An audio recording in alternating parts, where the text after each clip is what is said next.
everyone. Welcome to the first episode of Climate Voyage podcast series. This podcast series is conducted aligning with British Council Youth Climate Ambassador Program. Our main collaborators are British Council Sri Lanka, Earth Lanka, and Global Youth Biodiversity Network Sri Lankan chapter. I'm Rasara Nandasena representing Global Youth Biodiversity Network Sri Lanka and British Council Youth Climate Ambassador Program 2023. I'm glad to welcome the guest speaker for today, Professor Peter Bridgewater.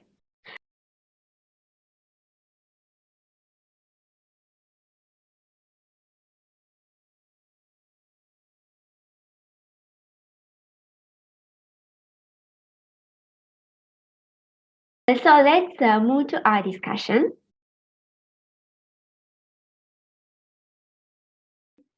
Your work has spanned a wide range of areas, including biodiversity management, climate change, and sustainability. So how have you seen these areas intersect? Well, I wish I could say that it had intersected very well, but I think we still have a long way to go to understand that climate change and biodiversity change, negative biodiversity change, are inextricably linked. I remember now it's going back some years, but in 1989, when I was actually working in the UK, we produced what was then really the first piece of work that suggested that nature conservation would have to rethink its basic principles because of what was happening in the climate space. And that's quite a long time ago now. And yet not as much has happened as I would have hoped in that intervening period. Of course, there are some things that have happened. For example, the emphasis on reducing forest clearance under the United Nations Framework Convention on Climate Change. This is an important and useful development, but it also serves to reinforce the constant thinking that if we can fix forests and trees, we can fix the climate. And this, unfortunately, is not true. And it's one of the big problems and the big myths that are perpetrated about, if you like, broadly linking climate change and biodiversity. As you have identified, what are the most pressing challenges when it comes to conservation and sustainable management of ecosystems in the context of climate change?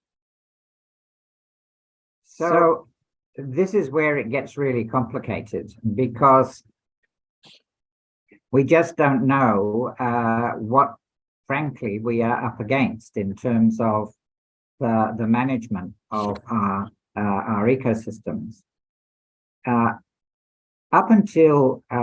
Probably up until the middle of last century, things were reasonably sensible in terms of being able to understand how to tackle the management of our ecosystems, the conservation of our ecosystems. But since the middle of the last century, the rate of increase in global warming and therefore the rate of increase in climate change has meant that ecosystems generally are behaving in ways that we had not thought about before and we have not seen before. So we don't really have a full understanding of what exactly is going to happen. And once you put that particular series of changes alongside other things that we are doing as a species, which is basically moving other species around, either accidentally or deliberately, you have invasive species, some of which are very much better adapted to current climates than the native species in the area where they've been introduced. So this is producing a new dynamic, which makes it really very difficult to understand how we are going to successfully practice conservation in the coming 50 years or 100 years. We will have to rethink the whole way that we approach nature conservation. And the management of species. As you understand, what are the key ecosystem services that are most affected by the climate change? So and what we can do to protect them? Well, I would turn that question around, Yes. and I'll answer a slightly different question, which is Mhm. not what the climate is doing to ecosystem services, but, and here's one of the connections, what ecosystem services can do for the climate and how we can use ecosystem services in a more sensible way. So that's vice versa. Okay. Yeah, vice versa, exactly. So, for example, we know that many ecosystems are extremely good at sequestering carbon. That means taking the carbon dioxide out of the atmosphere. And we need to take it out at a faster rate than we're putting it in. But even that's not enough. We need to actually take it out at a faster plus rate in order to bring it back down to somewhere where the balance was about 50, maybe between 50 and 100 years ago. Now that's a tall order. And many industrial concerns are promoting a different approach, which is to talk about what they call carbon capture and storage, which is a highly mechanical and technical way of removing carbon dioxide from the atmosphere and storing it either in water bodies or the deep ocean or in rocks underground. But we don't know the full consequences of doing that. We do know that if we can use ecosystem services in an effective way, we can actually achieve better results. Now, one of the things that is very commonly put forward, and I mentioned this earlier, is let's plant more trees. And so it kind of makes sense in a way, because trees are large plants and you would think that they would take up a lot of carbon dioxide, which they do. But forest systems are not as effective as people believe. The most effective systems on the planet for taking carbon dioxide out of the atmosphere and storing it effectively are actually wetlands. And in particular, wetlands like the peatlands in the northern regions of Russia, Europe, Canada. There are huge areas of peatland that not only take carbon dioxide out of the atmosphere, but they store it in a way that is essentially locking up permanently the carbon dioxide. In actual fact, what they're doing is that's the coal and oil deposits for 200 million years into the future, if you like, because that's where the current coal and oil came from in this kind of system. I'm not suggesting that we should be using that in the future, by the way. It's just that that's the dynamic that we're looking at.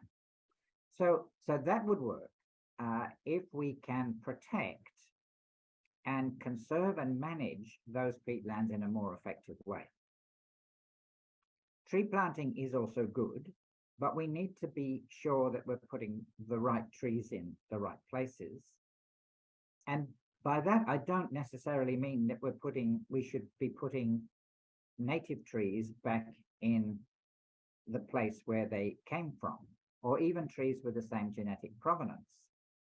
And the reason I say that is because trees from different parts of the world might actually be more effective under new climate regimes. So we shouldn't be afraid of using different species, but we need to also be very clear on what we're doing and why we're doing it. So this is really talking about creating new plantations.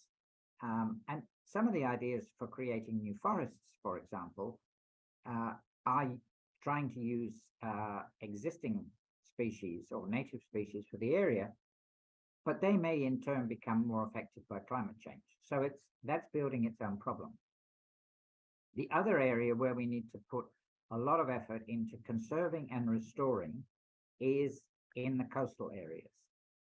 And here I'm talking about seagrasses and salt marshes, particularly in the temperate regions of the north and the south, and mangroves. Mangroves and mangrove systems, and if you like, the salt marsh mangrove seagrass system, we now understand is probably the most effective source of removal of carbon from a biological viewpoint. And that's good to know, but these are also ecosystems which are being destroyed or have been destroyed, certainly in the last 50 years or so, for all kinds of other reasons. For example, creating ponds to breed shrimp in, for creating coastal developments, and so on. So we need to rethink our whole approach to how we manage the coast, put more mangroves back in the areas where mangroves grow, and also manage our seagrass meadows, again, more effectively. In the last decade, we've discovered really how to effectively replant seagrass meadows under the sea. Previously, people thought that this was really not possible. It is, and there are a number of areas now where this is actually happening extremely well. Mangrove systems, certainly we need to put a lot more effort into conserving what we have, but also expanding what we have. And the good news there is that in some areas, with rising sea levels, partly as a result of climate change, we will actually have more areas that are suitable for mangroves. So again, this is showing that one of the apparent negative reactions from climate change might actually have some positive spin-offs for ways to ameliorate the further changes. And that, I think, is the key message. At the moment, it's going to take, even if tomorrow we produced no new sources of carbon dioxide, we've already got within the system a very long time period where the buildup of carbon dioxide will still continue to have these deleterious effects of climate change.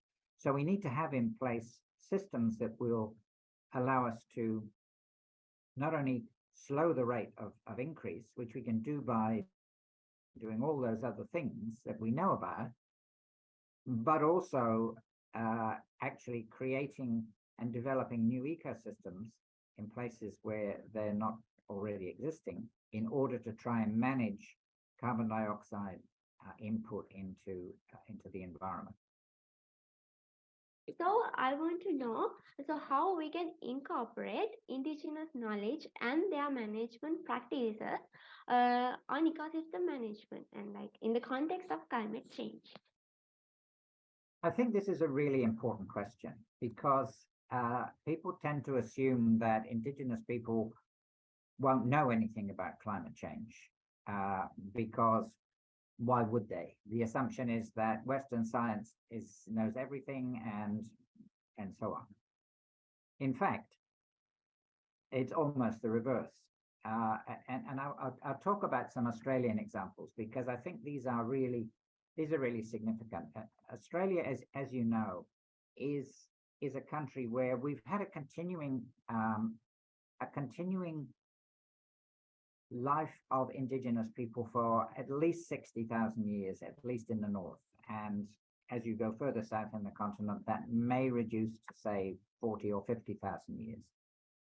But in other words, the whole of Australia has, in effect, been, in some way or another, managed in a careful way by Aboriginal people. And right now, Australia gets often a bad press, as does parts of the Western United States, for wildfires. And in both cases, the reasons for wildfires, not totally, but a very significant part of the reasons for having now very strong and indeed even unstable wildfires are because we have lost the understanding of how to manage the landscapes. Native Americans, First Nations Americans in the States and Canada, Indigenous people in Australia and our Aboriginal people here they all had a long experience and a long interaction with the environment. So they have what we call it now in Australia cultural burning, where a number of the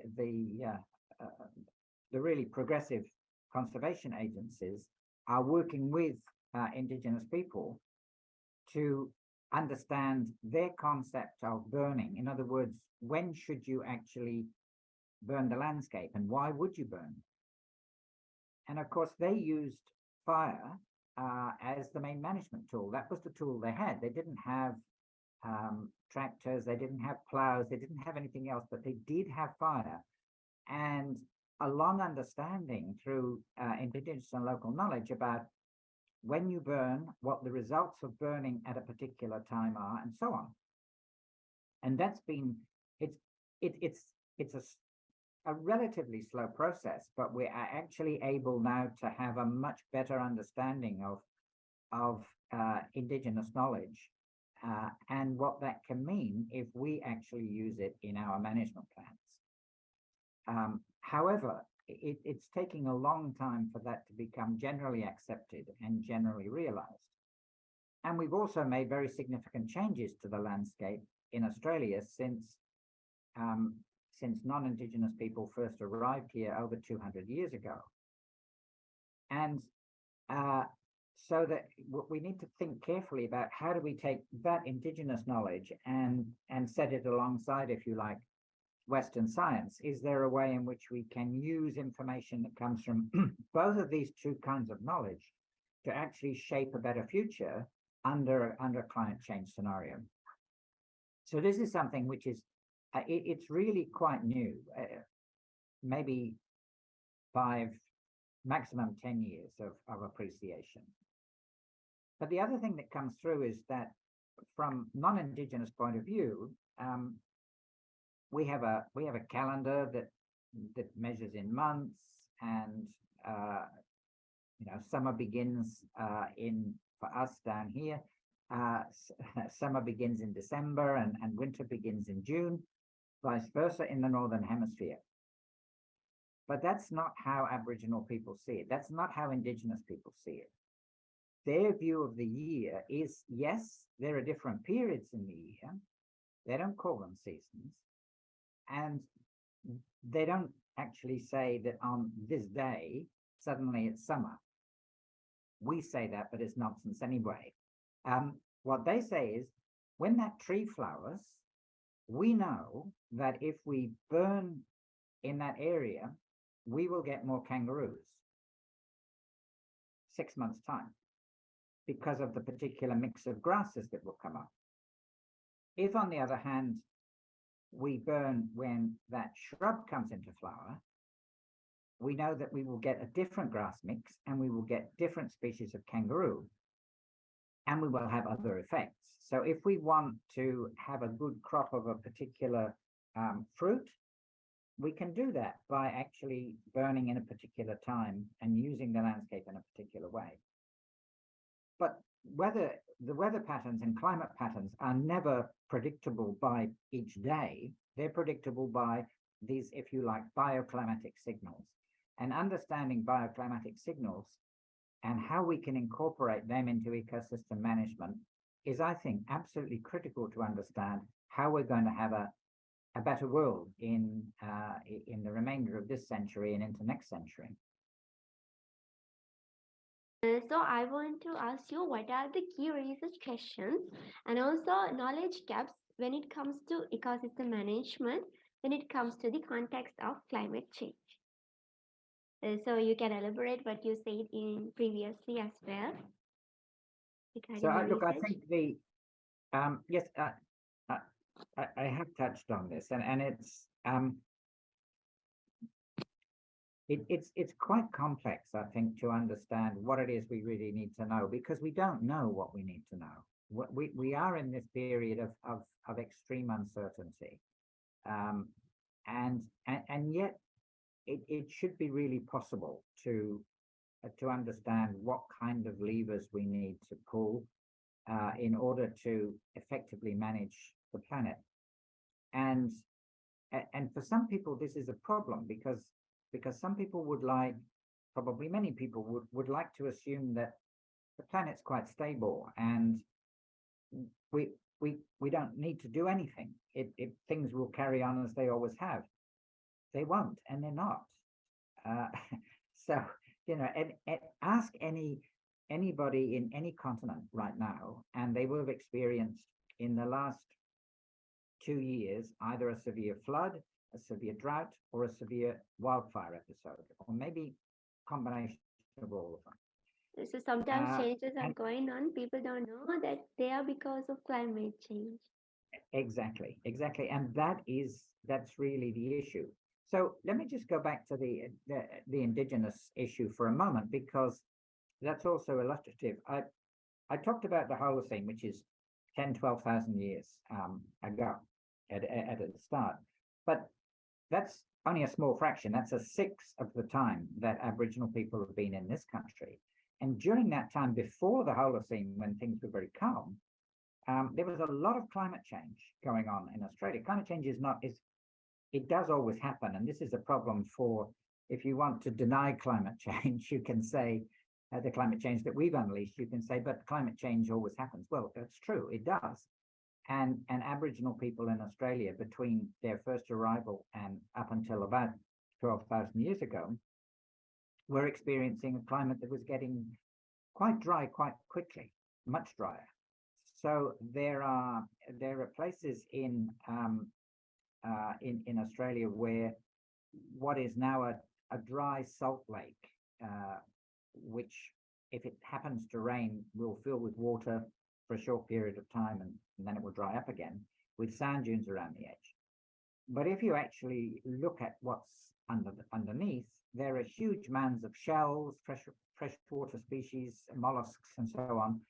And there are all kinds of human artifacts. In other words, these areas were freshwater lakes with a very thriving human population, completely the opposite to what the kind of picture that one is usually given. So, but again, those people obviously adapted to the drying, and as it got drier, they obviously developed strategies which meant that they were able to move to adjacent areas, or even maybe further away, taking into account what was happening. So that kind of understanding can happen, but again, it was happening over a more, if you like, a more relaxed time period, several tens of human generations, not just one generation. And that's the problem we are facing now as a human society, with the rest of biodiversity, by the way, is that we're not in that tens of human generation period. We're looking at immense changes within one generation, let alone several tens of generations. So finding speedy responses is the critical issue, and that's something that we do need to understand a little bit more. We do need to do some more research, but we don't have time to do research that's going to take a decade to give us answers. In other words, we actually have to use adaptive management right now to work out how to respond. In other words, we have some idea of the things that might work. We try them. If they work, fantastic. If they don't, go back and try something else. In other words, that's the kind of thing. Yeah, that's the kind of thing we have to do. We can't wait for science to tell us what to do, or that we know we're in a mess, and it's how we get out of it that's the critical thing. But we can get out of it. I mean, this is the other issue. It is difficult now, and it will be difficult for the next, certainly, a few decades, probably until the end of this century. But if we act sensibly and swiftly, we can actually get out of it and emerge into a new and better world. So the final question from me is basically on the policy side. So you have been working with the convention on Ramsar Convention on wetlands as well.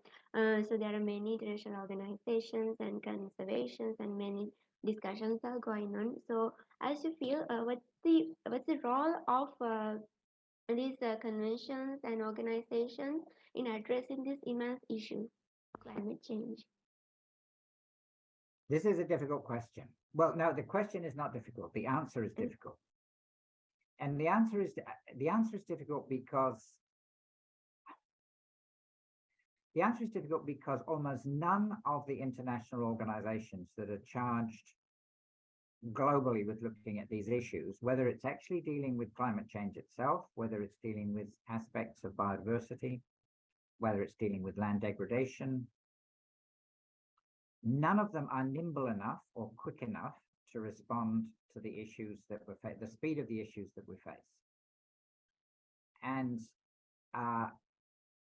for me, I have a real fear that the intergovernmental organizations, again, when they were originally established, it seemed like there was forever to do something. So there was no rush. In fact, there was a rush. We should have actually got on with it a lot quicker.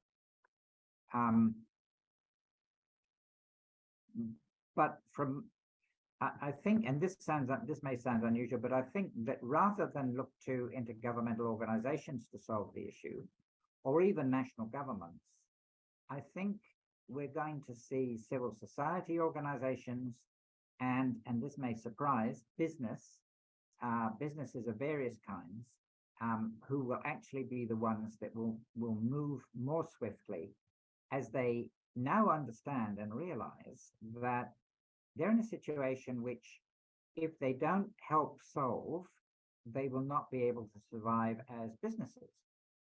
And so that, there's actually no future for them. And that's driving, I think, a lot of change already. Whereas an intergovernmental organization doesn't actually have anything. There's no threat to its survival. It can go on deliberating and talking and arguing. But unless it actually triggers real action, nothing very much happens. So, for example, if you look at the Climate Change Convention with the Paris Agreement in 2015, that was as effective as anything it's ever done.